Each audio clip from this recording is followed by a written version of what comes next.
us might not own a car, but yet want to give our coveted parking spot to what we like to ride on best. But that doesn't mean you can't have a car at your disposal when you want to.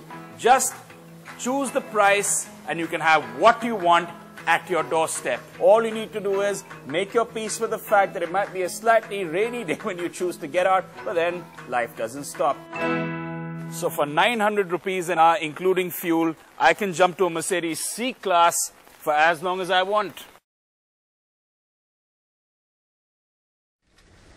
Services like Miles, Zoom Car, Eco have sprung up across cities to cater to what is becoming a culture that hit us a bit late. Instead of running you through the cars on offer and their price range, which we know you'll get on their efficient websites, we much rather introduce you to Kapil Thukral. An ex-Microsoft employee currently working on his own startup, Kapil does not own a car but chooses to hire one of his fancy whenever he feels the need.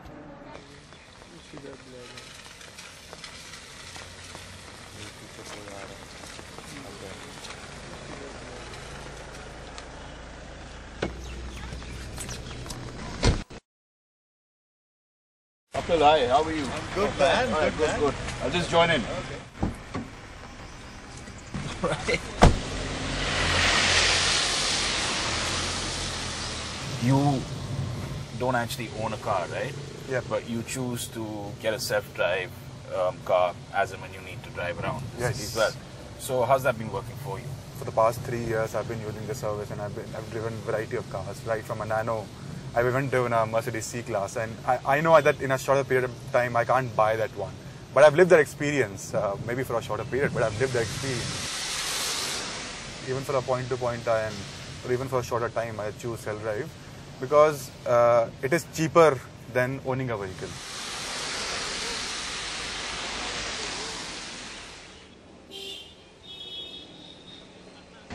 Well, some great perspective there from somebody who's a self-drive user.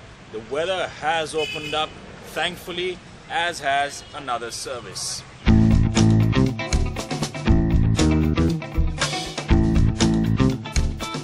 Okay, now this is the next self-drive car that we're going to feature. The Ferrari 458 Italia.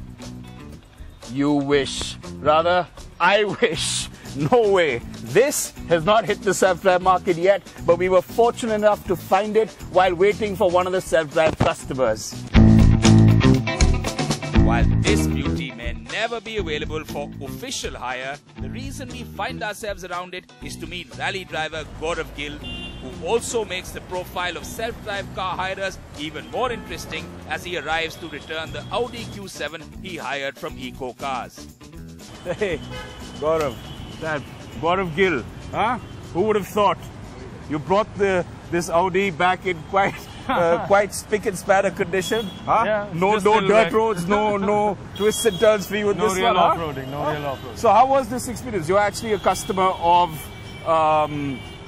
Eco self-drive, and yeah, it's a great initiative, and it's amazing for people like us, who are all car lovers, automotive lovers. If this is a great opportunity for us to drive cars that we don't own, and for people who want to drive cars that they cannot own, or for a particular outing or a family holiday that I can take this car and go on a nice holiday to the mountains, with my family and lots of luggage.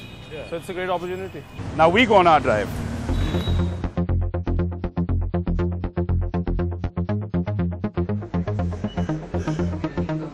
So why are car rental companies just giving out cars to people to drive all of a sudden, you ask? Well, it's quite simple actually. With a back-end team working hard on securing an advance sum of security money ranging from 5,000 rupees to 8 lakh rupees depending on the model of the car, as well as all proper verification and registration, the chances of someone running away with the car are unlikely.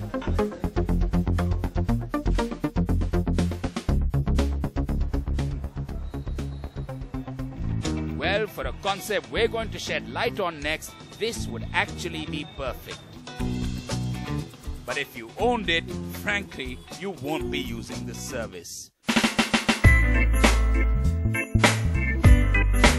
Blah, blah, blah. Oh, no, we don't mean we could go on and on about that Daimler Chrysler limo we saw, but the ride-sharing service from BlaBlaCars. Hi, I'm Rahul. My wife and I use BlaBlaCar to share our city-to-city car journeys with co-travelers. If you are a Present in 19 countries globally, it very simply connects you with people driving to a destination where you are also looking to go. It then comes up with a fee you can pay the person whose car you're sharing at the end of the trip. Oh. And while you wait for your ride to come, it's also a good chance to check out some veggies, you know. Oh. And I'm coordinating with him on a very, very old handset. Yeah, you here? I'm next to a vegetable cart, man. All right, cool. Hello. I see. All right, great. So I guess I'm going to be with you and we're going to go and ride share all the way to a CNB shoot, yeah? I met Himanshu and Sakshi, who picked me up while I was looking at options for the next day's vegan omelette. This is your space, right? And to share it with somebody else, you might want to really know them, or you might, I don't know, but there can be trust issues. There can be, this is your space. So just tell me a bit about what makes you want to share this with people on a 2-hour drive, on a 1-hour drive. I mean, how does this work for you? So I think one thing that worked really well for me is the kind of information I can see about the other person on BlaBlaCar, where the person works, his picture, how many friends he has on Facebook, what other people have written about this particular person. That really helps. And the fact that I can have a conversation and I can talk to him and address all my questions to the person directly.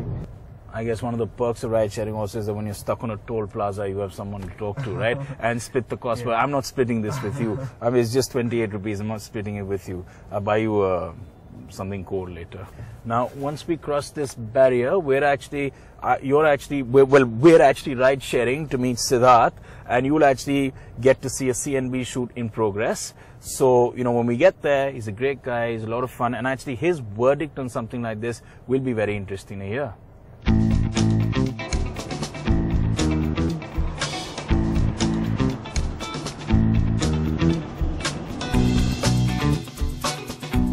Hey Siddharth. Hi there. So I have shared a ride with Himanshu, brought him here to see a CNB shoot that is just packed up because of obviously some hiccups on the way. But I want to give you the front seat and you can share the ride back with us. All right. How do you sort of look at this? I mean, in the sense that it is hitchhiking in a very polite business term, but I mean... Hitchhikers who pay, right? Yeah, hitchhikers who pay. That's a good switch. Yeah. You know, the thing is that the logic of doing something like this is so sound. I mean, it's a no-brainer, right? You've got to really wonder why it's taken so long for it to get formalized like this, because really there's all kinds of savings. It's not just about the money saved for the individuals, it's also good on the environment, you know, lesser sort of cars on the road. So all of those things add up. Yes, in India, safety will be the primary concern. It is just, you know, a reflection of the times we live in. So if there is a way to sort of foolproof that, which I don't believe there is, then I think this could be something that literally would catch on like wildfire. But that's the big stumbling block for me. Even the idea of self-drive, now, you know, to hire a car and sort of, you know, say, hey, I want a car for 6 hours, I don't want to drive, I want that headache, I just want to get out and drive myself. So self-drive also has its pros and cons, right? Well, you know, the thing is with self-drive, it gives you obviously a lot more freedom. In the past, most of the rental agencies were not tuned towards self-drive, and which is why the self-drive option was also more expensive. Yeah. I think now that's changing because the demand is changing too, and so obviously more and more people want to do this. It's not just about how much more convenient it becomes. A lot of people obviously don't want to then, you know, buy a car and use it sparingly, and rather just hire one when they need it. And you can also then drive out of town. I mean, you're not sort of reliant on having to book a cab for that or get a train ticket or whatever it may be. So all of those things are obviously the big advantages. I think the only disadvantage is that these services need to obviously catch on more. You need to have more flexible products, and it needs to get more and more affordable. So gone are the days where you only window shop for your dream car. Self-drive is an interesting option as it saves you the hassle of owning and maintaining, but the joy of driving remains.